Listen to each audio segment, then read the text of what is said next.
YouTube, welcome back. I hope you're having a fantastic week and enjoying everything that you're reading. As you can tell probably from my last video, I'm wearing the same jumper. It's because I'm pre-filming because I'm so useless and I never get anything done. So as I have a bit of time, I decided to try and get as many videos that I wanted to get done. So today I am going to do a review of Rainbow Rowell's Carry On.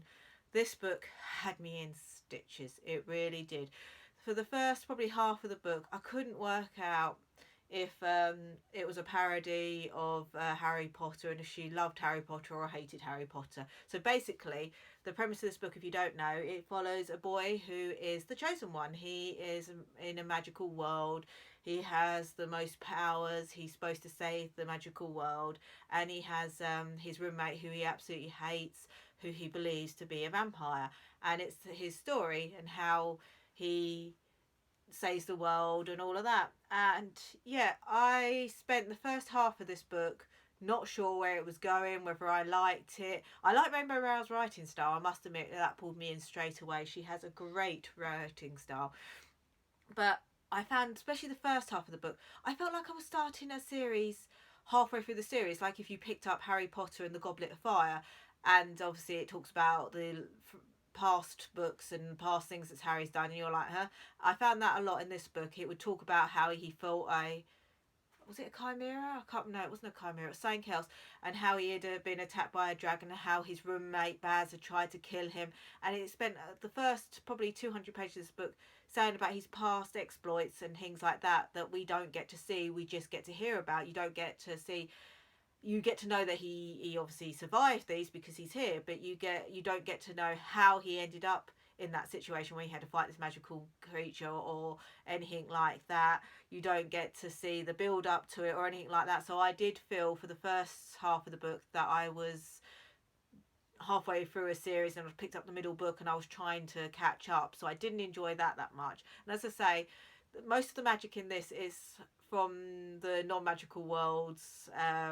Apparently the non-magical world make their magic stronger by using these words, these phrases, these famous songs and things like that, and they use like lines from songs to make things happen, and they're more magical and more powerful if we as the non-magical people use them.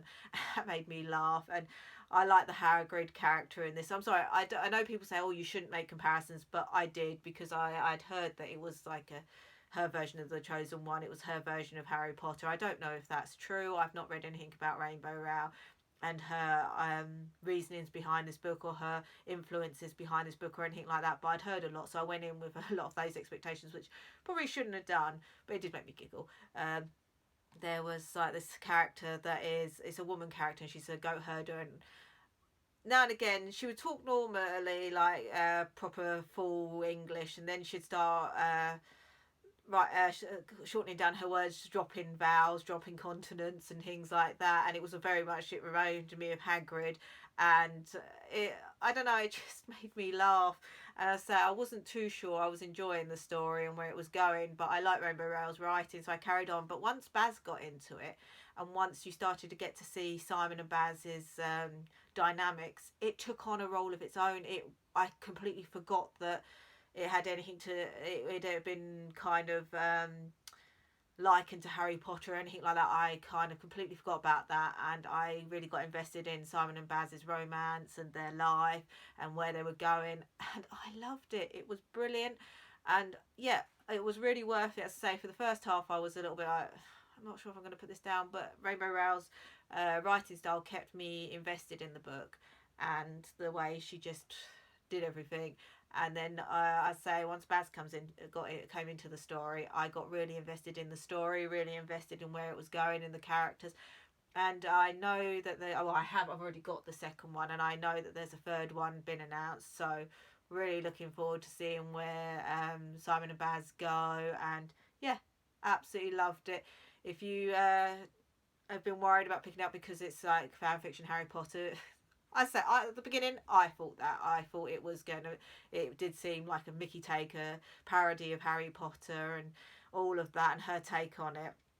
But once you get into it and once you get to see Baz and Simon's dynamics together, it takes on a life of its own. It becomes something so much different and more so much as Harry Potter. Harry Potter's its own thing. This is its own thing. It was just different, and I thoroughly enjoyed it, and I'm looking forward to going on to the next one. And I didn't realise my sister got me this book for Christmas. I just picked the cheapest one on eBay. I don't like people to spend too much money on me. Drives my husband mad. I would rather walk around in, well, I look like a hobo, but I'm happy. And he's part with me these many years. But anyway, so I picked the cheapest one. But apparently this is, I didn't realise until I opened it. It's actually a signed copy, and it's actually a proper, it's not printed. It's because it's gone through to the next page, because it's slightly thinner pages. I can't do it. So I was like, I don't know if these are, if she signs a lot of books or anything, but I just couldn't believe that this was on eBay for like £1.50 or £2, maybe £2.95, something like that. And it was signed. As I say, I don't know if she signs everything, so it's down. But I was really proud. It's a little bit dogged, but she signed it, and I loved it. So yeah, I would highly recommend you pick this up just for a fun read. It really is amazing.